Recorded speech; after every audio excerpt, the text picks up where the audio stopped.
తెలుసుకోబోతున్నాం. అదేంటంటే దేశంలోని అరుదైన శివాలయాల్లో ఒకటిగా పేరుగాంచిన శివాలయమే శ్రీ మహాశైవ క్షేత్రం రామానుజవరం శివాలయం. దేశవ్యాప్తంగా 5వ అరుదైన శివాలయంగా పేరుగాంచిన ఈ శివాలయం తెలంగాణ రాష్ట్రం భద్రాద్రి కొత్తగూడెం జిల్లా మణుగూరు మండలం రామానుజవరం గ్రామ శివారులో పవిత్ర గోదావరి నది ఒడ్డున కొలువుతీరి ఉండటం విశేషం. ఈ మహాశైవ క్షేత్రానికి సంబంధించిన విశేషాలు ఇప్పుడు చూద్దాం.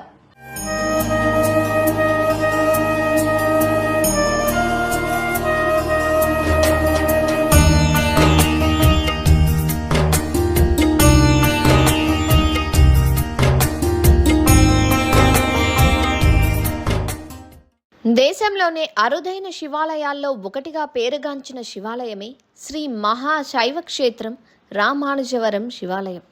దేశవ్యాప్తంగా పేరుగాంచిన ఈ శివాలయం తెలంగాణ రాష్ట్రం భద్రాద్రి కొత్తగూడెం జిల్లా మణుగూరు మండలం రామానుజవరం గ్రామ శివారులో పవిత్ర గోదావరి నది ఒడ్డున కొలువుతీరి ఉండటం విశేషం.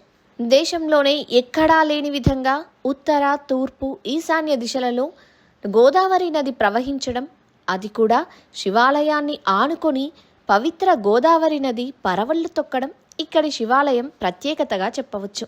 ఒక పక్క పవిత్ర గోదావరి నది ప్రవాహం, మరోపక్క తూర్పు దిశలో శివుడి విగ్రహ దర్శనం రామానుజవరం శివాలయం ప్రత్యేకత. భద్రాచల రాములవారి సన్నిధి నుండి 40 కిలోమీటర్ల దూరంలో ఉన్న మహాశైవ క్షేత్రంలో తెలంగాణ, ఆంధ్రప్రదేశ్, కర్ణాటక, తమిళనాడు, మహారాష్ట్ర, కాశీ తదితర పుణ్యక్షేత్రాల నుండి వచ్చి సుమారు 150 మంది పీఠాధిపతులు ప్రత్యేక పూజలు నిర్వహించటం విశేషం. విశ్వ హిందూ పరిషత్ అంతర్జాతీయ అధ్యక్షులు ప్రవీణ్ తొగాడియా ఈ మహాశైవ క్షేత్రానికి విచ్చేసి ప్రత్యేక పూజా కార్యక్రమాలు నిర్వహించారంటే ఈ శివాలయం ప్రాముఖ్యత ఏంటో మనకు ఇట్టే అర్థమవుతుంది. శివుడి ఆజ్ఞ లేనిదే చీమైనా కుట్టదు అన్న సందర్భంతో ఇంతటి గొప్ప విశేషాలు ఉన్న శివాలయం పవిత్ర గోదావరి నదీ తీరాన ఇక్కడ ప్రతిష్ఠించడం ఆ పరమేశ్వరుడి ఆజ్ఞలాగానే అనిపిస్తుంది కదూ. ఈ మహాశైవ క్షేత్రం వద్ద గోదావరి నది విశాలంగా తన అలలు పరవళ్లు తొక్కుతూ సుమారు 8 కిలోమీటర్ల వెడల్పులో ఆ గంగమ్మ తల్లి ప్రవహించడం భక్తులను సంభ్రమాశ్చర్యాలకు గురిచేస్తుంది. నిండు గోదావరి ఉన్న రోజుల్లో శివుడి ముందు గోదావరి పరవళ్లు తొక్కుతూ నాట్యం చేస్తున్నట్లుగా ఉంటుంది. శివాలయంలో కొలువైన శివలింగంపై సూర్యుడు ఉదయించగానే ఆ సూర్యకిరణాలు శివలింగంపై పడటంతో ఆ మహాశివుడు ఎంతో పులకించిపోతున్నట్లు ఉండటం ఈ శివాలయం ప్రత్యేకత. ప్రతిరోజు ఉదయాన్నే శివుడికి అభిషేక పూజలు, బిల్వపత్రాలతో ప్రత్యేక పూజా కార్యక్రమాలు నిర్వహించడం విశేషం. ఈ శివాలయం పక్కనే సుమారు 50 అడుగుల ఎత్తులో అభయ ఆంజనేయ స్వామి విగ్రహం కొలువుదీరడం ఇక్కడి ప్రత్యేకత. అభయ ఆంజనేయ స్వామి విగ్రహం పక్కనే రావి చెట్టు, బిల్వపత్రి ఆకుల చెట్టు కలిసి ఉండటం ఇక్కడ విశేషం. వానరుడు కూడా ఆంజనేయ స్వామి చెంతనే ఉండటం ప్రత్యేక ఆకర్షణగా ఉంటుంది.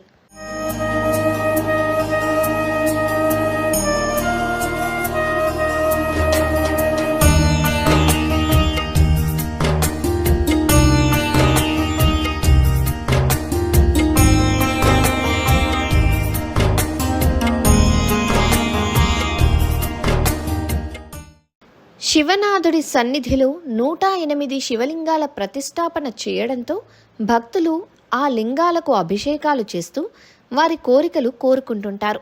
వీటితో పాటు మహాశైవ క్షేత్రం చుట్టూ మొత్తం 108 లింగాలను ప్రతిష్ఠించారు. ప్రతి శివలింగానికి ఒక బిల్వ వృక్షం ఉండటం విశేషం. అదేవిధంగా 108 శివలింగాలకు ప్రతిరోజు అభిషేకానికి ముందు గోదావరి నీటితో శుభ్రం చేసేందుకు ప్రత్యేకంగా ట్యాప్లు ఏర్పాటు చేయడం ఆకర్షణగా ఉంది. గోదావరి నదీ తీరాన ఉన్న పరమేశ్వరుడి సన్నిధిలో సుబ్రహ్మణ్యేశ్వర స్వామి కొలువుదీరడం విశేషం. శివాలయం పక్కనే ప్రత్యేకంగా సుబ్రహ్మణ్యేశ్వర స్వామివారి ఆలయం నెలకొల్పడంతో భక్తులు శివదర్శనం అనంతరం ఆ సుబ్రహ్మణ్య స్వామిని దర్శించుకోవడం ఇక్కడి ఆనవాయితీ. శివ సన్నిధిలో మరొక విశిష్టత కలిగిన దేవాలయం కొలువుదీరడం విశేషం. భ్రమరాంబ సమేత లక్ష్మీ సరస్వతి, శ్రీచక్రం ఆలయాలు ప్రతిష్టాపన జరిగాయి.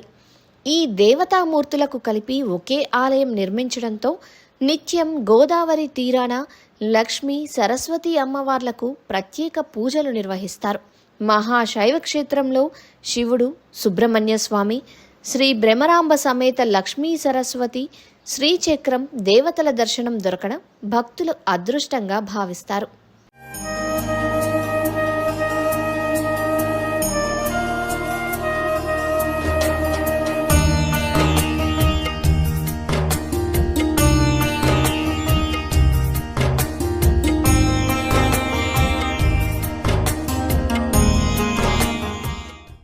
భీమాచలంగా పేరొందుతున్న మహాశైవ క్షేత్రంలో నవగ్రహాల నిర్మాణం కూడా ఒక ప్రత్యేకతను సంతరించుకుంది. ఇతర దేవాలయాల్లో నవగ్రహాలు అన్నీ కలిపి ఉంటుంటాయి, కానీ ఈ శివాలయంలో మాత్రం ప్రతి గ్రహానికి ఒక దేవాలయం ఉండటం విశేషం. అది కూడా పవిత్ర గోదావరి నది ఒడ్డున ఈ నవగ్రహాలు కొలువుదీరడంతో పితృదేవతలకు పూజా కార్యక్రమాలు చేసేవారందరికీ పూజా ప్రతిఫలం దక్కుతుందని నానుడి. శివాలయంలో ప్రత్యేకంగా యాగశాల ఉండటంతో పాటు కళ్యాణ మందిరం కూడా ఉంది. ఈ కళ్యాణ మందిరంలో నటరాజ్ విగ్రహం ఏర్పాటైంది. దేశంలోనే ప్రముఖ దేవాలయాల్లో ఉండే విధంగా ఈ నటరాజ్ విగ్రహం ముందు భక్తులు నృత్యం చేసి స్వామివారిని ఆనందపరిచి మొక్కులు తీర్చుకునే విశిష్ట అవకాశం కూడా మహాశైవ క్షేత్రంలో ఉండటం గమనార్హం. గోశాల కూడా ఉండటం ప్రత్యేక ఆకర్షణగా నిలుస్తుంది. ఈ గోశాలలో సుమారు 20 ఆవులు ఉన్నాయి. ప్రతిరోజు ఆ పరమేశ్వరుడికి జరిగే పూజా కార్యక్రమాలు, అభిషేకాలు అన్నీ కూడా ఈ గోశాలలో ఉండే ఆవుల నుండి సేకరించినవి కావడం విశేషం.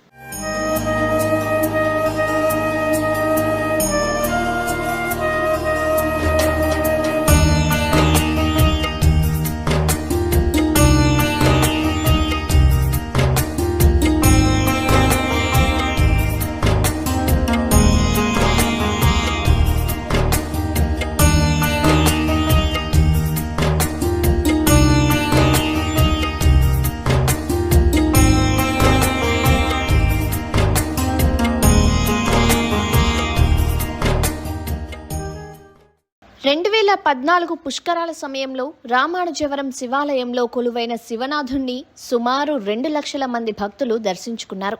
2027 సంవత్సరంలో రానున్న పుష్కరాలకు సుమారు 5 లక్షల మంది భక్తులు వచ్చే అవకాశం ఉంటుందని నిర్వాహకులు, అధికారులు అంచనా వేస్తున్నారు. ఇప్పటికే భద్రాద్రి కొత్తగూడెం జిల్లా కలెక్టర్ జితేష్ పాటిల్ గారు ఈ శివాలయాన్ని సందర్శించడం కూడా జరిగింది. రాష్ట్ర ప్రభుత్వం అమలు చేస్తున్న ఎకో టూరిజం స్పాట్గా గుర్తిస్తే రానున్న పుష్కరాలకు ఎలాంటి ఇబ్బందులు కలగకుండా భక్తులకు శివనాథుడి దర్శనం చేసుకునే వీలు ఉంటుందని నిర్వాహకులు అభిప్రాయపడుతున్నారు.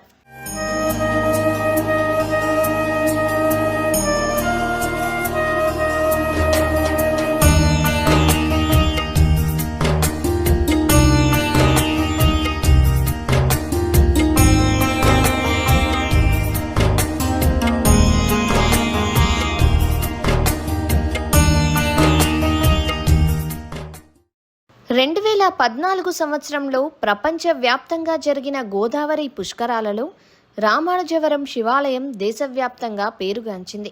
పవిత్ర గోదావరి నదీ చెంతనే తూర్పు దిశలో ఉన్న శివలింగం ప్రతిష్ఠించడంతో ప్రత్యేక ఆకర్షణగా మారింది. దేశంలోనే ఎక్కడా లేని విధంగా ప్రత్యేక సౌకర్యాలు, దర్శన భాగ్యం ఉండటంతో ప్రముఖులు అనేక మంది ఈ శివాలయాన్ని సందర్శించి శివదర్శనం చేసుకున్నారు. అంతర్జాతీయ విశ్వ హిందూ పరిషత్ అధ్యక్షులు ప్రవీణ్ తొగాడియా ఈ శివాలయానికి రావడం అప్పటిలో సంచలనంగా మారింది. అదేవిధంగా ఆంధ్రప్రదేశ్ రాష్ట్రంలో గల తాళ్లాయపాలెం శైవక్షేత్ర పీఠాధిపతి శివస్వామి రామానుజవరం శివాలయంలో అన్నీ తానై పుష్కరాల పూజా కార్యక్రమాలు చేయడం విశేషం.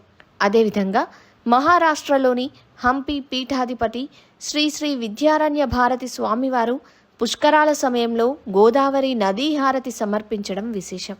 వీరితో పాటు దేశవ్యాప్తంగా 150 మంది పీఠాధిపతులు ఈ మహాశైవ క్షేత్రంలో శివనాథుణ్ణి దర్శించుకోవడం విశేషం. ఇంతటి ప్రాధాన్యతలు గల శివాలయం తెలంగాణ రాష్ట్రం భద్రాద్రి కొత్తగూడెం జిల్లా మనుగూరు మండలం రామానుజవరం గ్రామం గోదావరి ఒడ్డున కలదు.